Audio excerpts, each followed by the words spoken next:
मैं संतोष, आप सभी का संतोष मैथ्स में स्वागत करता हूँ। जैसा कि पिछले लेक्चर में हम लोगों ने डिसाइड किया था कि आज से हम लोग अरिथमेटिक का टॉपिक स्टार्ट करने वाले हैं, तो आपको दिख भी रहा होगा कि आज से हम लोग अरिथमेटिक का टॉपिक स्टार्ट कर रहे हैं और वो टॉपिक है परसेंटेज। परसेंटेज के बारे में थोड़ा सा मैं आपको बता दूँ। अगर परसेंटेज को देखा जाए तो भाई साहब ये अरिथमेटिक की जान है। अरिथमेटिक की जान कहने का मतलब ये कि इसका पूरे मैथ्स में बहुत इस्तेमाल होने वाला है। पूरे मैथ्स में इस्तेमाल होने वाला है कहने का मतलब ये कि मैं आपको टॉपिक्स बता दूं कि कौन कौन से टॉपिक्स में इस्तेमाल होने वाला है। ये तो परसेंटेज तो है ही। परसेंटेज के अलावा हमारे पास जो टॉपिक में ये इस्तेमाल होने वाला है, profit and loss, profit and loss. इसके बाद SI simple interest, CI compound interest और मिक्सचर एलिगेशन। और इसके अलावा बहुत सारे ऐसे एप्लीकेशंस हैं, जैसे परसेंटेज को इंक्लूड करके बहुत सारे क्वेश्चंस बनाए जाते हैं, चाहे वो टॉपिक टाइम एंड डिस्टेंस का हो, टाइम एंड वर्क का हो। मतलब ये कि इसका बहुत बड़ा एप्लीकेशन है। अगर आपने इस टॉपिक को अच्छे से पढ़ लिया और समझ लिया तो इसका मतलब ये है कि आपका लगभग 50% अरिथमेटिक का कंप्लीट हो गया। तो यहाँ पे ध्यान देना, मैं पहले भी बोल चुका हूँ कि यहाँ पे मैं जो भी चीज़ें लेकर चलूँगा वो बेसिक से लेकर चलूँगा, मैं बेसिक से लेकर चलूँगा। और एक बात ये जो मैं हमेशा अपने वीडियो में बोलता हूँ, अगर आप यहाँ पे हाई लेवल देखने आए हो एट इंस्टेंट अभी की बात करें तो अभी आपको नहीं मिलने वाला। आप पेशेंस बना के रखो, वीडियो के साथ कंटिन्यू करो, आपको ऑटोमेटिकली धीरे धीरे लेवल अपने आप बूस्टअप हो जाएगा। जो मेरे स्टूडेंट्स हैं उनको पता होगा, तो जो मेरे स्टूडेंट्स हैं उनको पता है, उनको समझाने की कोई प्रॉब्लम नहीं है। उनको पता है मेरे बारे में अच्छे से कि मैं टॉपिक को कैसे लेकर आगे बढ़ता हूँ, कैसे नहीं बढ़ता हूँ। जो नए बच्चे हैं, जो नए सब्सक्राइबर हैं, मैं उनके बारे में बोल रहा हूँ। थोड़ा सा पेशेंस बना कर रखिए, चीज़ें अपने आप बढ़ेंगी, समझ में आना शुरू होगा, स्टैंडर्ड आपको अपने आप दिख जाएगा, क्वेश्चंस का क्या लेवल यहाँ पे होगा वो चीज़ें अपने आप दिख जाएंगे। तो भाई परसेंटेज शुरुआत करते हैं। प्रतिशत, यहाँ पे हम लोगों ने परसेंटेज का बेसिक डेफिनेशन लेकर चला है। अब ध्यान देना, पढ़िए जरा क्या है, पढ़िए जरा क्या है। हाँ, प्रतिशत। प्रतिशत शब्द का मतलब है प्रति सैकड़ा। इससे निम्नलिखित रूप में परिभाषित किया जा सकता है, जिस भिन्न का हर 100 हो उसे प्रतिशत कहते हैं। नो डाउट आप लोगों ने बहुत सारे परसेंटेज पहले पढ़ चुके होंगे, ये जानते भी होंगे कि 100 में से कितना वो चीज़ें प्रतिशत कहलाती है। लेकिन बस आपको यही पता होता है कि 100 में से कितना, उसको प्रैक्टिकल लाइफ में, प्रैक्टिकल क्वेश्चन में कैसे यूटिलाइज़ करना है वो चीज़ें हम लोग देखेंगे यहाँ पे। नो डाउट आप सभी लोगों ने यहाँ पे डेफिनेशन तो पढ़ लिया है, लेकिन समझ नहीं आया होगा। ये चीज़ें आप बचपन से पढ़ते आ रहे हो। यहाँ पे हम लोगों ने 2 एग्जाम्पल लिया है, 2 एग्जाम्पल लिया है और उसको एग्जाम्पल के थ्रू समझने की कोशिश करेंगे। पहला एग्जाम्पल है हमारे पास ये, जो आपको दिख रहा होगा। किसी विद्यार्थी को अंकगणित में 60% अंक प्राप्त होने का मतलब है कि पूर्णांक 100 में से उसे 60 अंक प्राप्त होते हैं। मैं फिर से लिख दूं यहाँ पे 60% उसके पास मार्क्स आ गए। इसका मतलब ये होता है कि उसने 100 में से 60 पाया है। अगर वो पूर्णांक 500 का होता तो क्या होता? अगर वही पूर्णांक टोटल अंक 500 का होता तो उसे गणित में कुल 60 plus 60 plus 60 plus 60 plus 60 plus 60 मतलब 300 अंक प्राप्त हुए होते। क्लियर है? दूसरा एग्जांपल भी देखते हैं हम लोग। दूसरा एग्जांपल ये है कि एक व्यक्ति अपनी आय का 5% शेयर में निवेश करता है। फिर से एक बार मैं कहना चाहूँगा, एक व्यक्ति अपनी आय का 5% शेयर में निवेश करता है।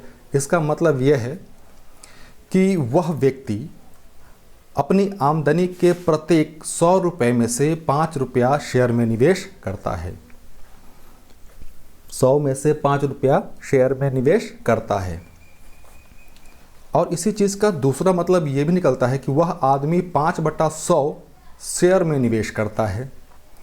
फिर इस स्टेटमेंट का एक मतलब और निकलता है कि वह आदमी अपनी आमदनी का 1/20 शेयर में निवेश करता है। क्लियर है? अभी आपको मैं जान रहा हूँ कि अभी आपको थोड़ी बहुत समझने में दिक्कत हो रही होगी। आगे मैं चीज़ें एक्सप्लेन करूँगा, बहुत अच्छे से एक्सप्लेन करूँगा। आगे चलते हैं। हाँ, ये परसेंटेज फ्रैक्शन चार्ट है। अब परसेंटेज फ्रैक्शन चार्ट, ये चीज़ें आप बचपन से देखते आ रहे होगे।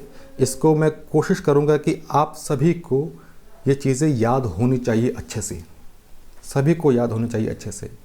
अब मैं डिस्कस करने वाला हूँ कि भाई अब तक हम लोगों ने क्या देखा क्या नहीं देखा। जो अब ध्यान देना, फिर से एक बार एक एग्जांपल लिया हम लोगों ने। मेरे पास एग्जांपल है 20%। 20% को जब हम लोगों ने ओपन किया 20/100, 20/100 का इसका स्टेटमेंट सुनना ज़रा। 100 में से 20 रुपये ले लिए तो वो 20% कहलाएगा, 20% कहलाएगा। यहाँ पे फिर से ध्यान देना, यहाँ पे जो भी स्टेटमेंट बोला जाए, जो भी चीज़ें बोली जाए, उसे आप ध्यान से सुनना अच्छे से, क्योंकि जो बातें मैं बोलूँगा उसी बातों में कंसेप्ट छिपा होगा। तो पेशेंस बनाकर देखें, अपने कॉपी पेन लेकर बैठें और नोट्स प्रॉपर बनाते रहें। 20% है, 20% को हम लोगों ने ओपन करा 20/100। 20/100 का स्टेटमेंट सुनना। जब हमने 20 रुपये को 100 में से निकाला तो वो कहलाया 20%। अब इस 20/100 को और छोटा करें क्या? ध्यान देना, 20/100 को और छोटा करा तो ये 1/5। अब ये 100 को भूल जाओ भाई, मतलब ये कि अब हम 5 में से 1 को लेंगे तो वो कहलाएगा 20%। फिर से एक बार, जब हम 5 में से 1 को लेंगे तो वो कहलाएगा 20%। तो ये चीज़ें आपको ध्यान रखनी है। मैं फिर से यहाँ पर लिख दे रहा हूँ कि 20% का मान हमारे पास 1/5 आया। ऊपर वाला क्या होता है, ध्यान देना, ऊपर वाला होता है टोटल रिजल्ट, कुल मान। नीचे वाला टोटल वैल्यू, मतलब फिर समझना एक बार, टोटल वैल्यू ये चीज़ हमारे पास पहले से थी और ये टोटल रिजल्ट जो हमने उसमें से निकाल लिया है या लेना है। क्लियर है? इसका एक स्टेटमेंट और होता है, ध्यान देना। मैं फिर से 20% को ही लेकर चल रहा हूँ। 20% को हमने फिर से तोड़ा तो 20/100, इसको और छोटा करा तो 1/5। अब ध्यान देना यहाँ पे अच्छे से, जो पुराना स्टेटमेंट है मैं वो बोल दूँ एक बार। जब हमने 20 को लिया 100 में से तो कहलाया 20%। जब हमने 1 को लिया 5 में से तो कहलाया 20%। पहला स्टेटमेंट देख चुके हैं कि ऊपर वाला वैल्यू मेरा रिजल्ट होता है, नीचे वाला वैल्यू मेरा टोटल वैल्यू होता है, वो देख लिया हमने। अब ध्यान देना, इसका एक स्टेटमेंट और होता है। जब मैं 20 की तुलना 100 से करता हूँ तो वह कहलाता है 20%। जब मैं 1 की तुलना 5 से करता हूँ तो वो कहलाता है 20%। इसका मतलब क्या हुआ कि हमें जिस चीज़ की तुलना करनी है वो मान हमेशा ऊपर होगा। इसका मतलब तुलना जिसकी करनी है वो मान हमेशा ऊपर होगा। नीचे कौन सा मान होगा? नीचे वो मान होगा तुलना जिससे करेंगे, तुलना जिससे करेंगे। इंग्लिश मीडियम वाले को भी पता होगा, जिस वैल्यू की कंपैरिजन करनी है वो वैल्यू ऊपर, जिससे करेंगे वो वैल्यू नीचे। ये चीज़ें जो दो कंसेप्ट देखा हमने उसको आप हमेशा याद रखिएगा कि पूरे percentage, profit and loss, SI और सीआई में हम यही इस्तेमाल करने वाले हैं, हम लोग यही इस्तेमाल करने वाले हैं। तो मैं फिर से एक बार जो हमारा है परसेंटेज फ्रैक्शन चार्ट वहाँ पे लेकर चलता हूँ आपको। परसेंटेज फ्रैक्शन चार्ट मैं सब बच्चों से रिकमेंड करूँगा कि भाई ये चीज़ें आपको याद होनी चाहिए। अगर ये चीज़ें आपको याद नहीं है तो यकीन मानो आपका काम नहीं बनने वाला, खासकर परसेंटेज में, प्रॉफिट एंड लॉस में, एसआई और सीआई में। क्योंकि ये चीज़ें, वो वैल्यूज़, वो डेटा है, वो आंकड़े हैं जो हर बार हर एक क्वेश्चन में रिपीट होने वाले हैं। क्लियर है? तो अभी तक हम लोगों ने क्या देखा? अभी तक हम लोगों ने ये देखा कि परसेंटेज क्या होता है और परसेंटेज को लेकर जो भी कंसेप्ट हैं हमारे पास, मतलब तुलना जिसकी करनी है, नहीं करनी है, वो कौन सा मान ऊपर आएगा, कौन सा मान नीचे आएगा, वो चीज़ें लेकर चलें। अब कुछ क्वेश्चंस देखेंगे हम लोग, ध्यान देना। ऊपर हम लोगों ने परसेंटेज फ्रैक्शन चार्ट तो देख लिया, लेकिन एक बार उसको और एनालिसिस करते हैं परसेंटेज फ्रैक्शन चार्ट के बारे में या कंपैरिजन के बारे में, जो भी कह लीजिए। अब आपको पता होगा कि अब आपके पास परसेंटेज मान है, उसको हमें फ्रैक्शन में कन्वर्ट करना है भाई साहब, भिन्न में कन्वर्ट करना है। तो क्या करते हैं हम लोग 100 से भाग देते हैं। और हमारे पास अगर फ्रैक्शन का मान है उसे हमें परसेंटेज में कन्वर्ट करना है तो हम क्या करते हैं भाई? 100 से गुना करते हैं। अब ध्यान देना, इसको भी बहुत बड़ा लॉजिक है यहाँ पे भी कि 100 से भाग क्यों देते हैं, 100 से गुना क्यों करते हैं। ये चीज़ें ऑलरेडी मैं क्लास में बहुत डिटेल से डिस्कस कर चुका हूँ कि 100 से भाग क्यों देते हैं और 100 से गुना क्यों करते हैं। क्लियर है? आइए इस पर कुछ क्वेश्चंस कर लेते हैं। अब ध्यान देना, क्वेश्चन ये है कि 25% को, अभी छोटा सा एग्जांपल लिया हमने, 25% को कन्वर्ट करना है फ्रैक्शन में तो कन्वर्ट करें 25/100, 1/4। अब 50% का मान निकालें, 50/100, 1/2। 33.1/3 का मान निकालें तो ऊपर क्या हो जाएगा, 99 100/3 और ये 100 वाला 1/3। अब ध्यान देना, मैं आपको ये चाहूँगा कि आप ये चीज़ें आप याद रख लो। ज़्यादा वैल्यू अगर आप याद नहीं रख सकते, कम से कम ये 3 वैल्यू तो याद रख लो। ये 3 वैल्यू इसीलिए बोल रहा हूँ क्योंकि इस 3 वैल्यू के हेल्प से हम लोग सारे वैल्यूज़ निकाल लेंगे, और कैसे निकालेंगे वो देखेंगे अभी।